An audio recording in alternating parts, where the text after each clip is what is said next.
know that we will be losing them.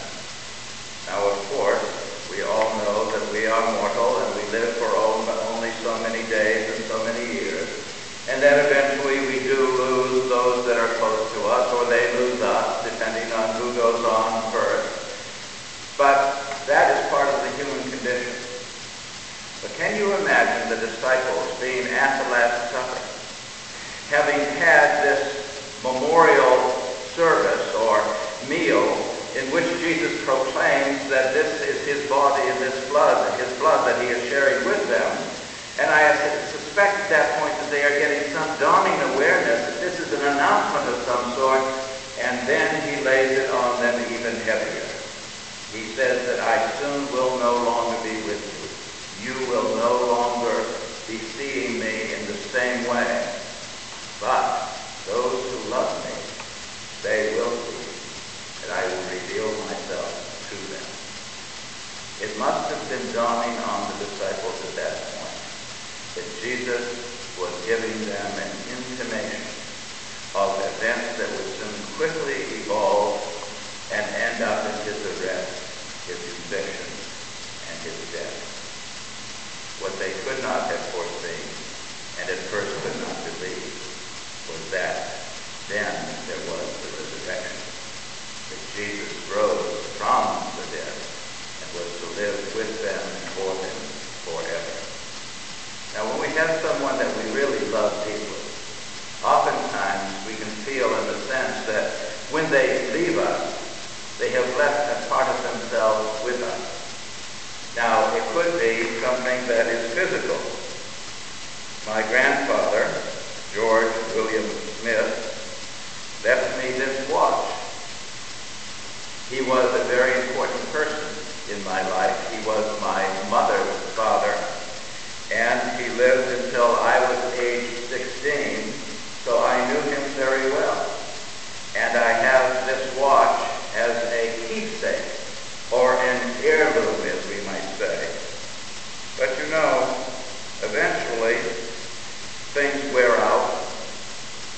And when I was a kid in the 60s, if you'll remember, those of you I know, probably too young, but if you'll remember, there were these things that were sort of like bell-bottom pants and sort of zoot suits, and people wore chains, and guess what I was wearing much of the time during that time? Oh no, I wasn't wearing the watch.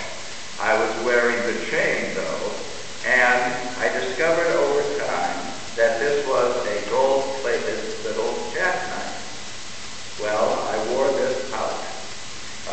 Almost all the gold is worn off of this, because as a kid, I found that a fascinating thing to look like I was really in with the time. Well, things wear out. What doesn't wear out is love. And that is what we have in our Lord Jesus Christ, who says that he would be in us and we in him. There's an interesting possibility of translation, that when it talks about being in us, it can also mean among us. Now some would say, well, which is it? It is both. The love of God is within each of us. But you know, sometimes, I don't know about, well, no, it wouldn't be true of you, but I have found myself at times maybe not quite as loving as I would like to have been.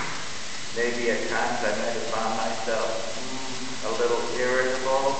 Maybe at times I have been a little bit, selfish. But we don't have to do all of the confession now.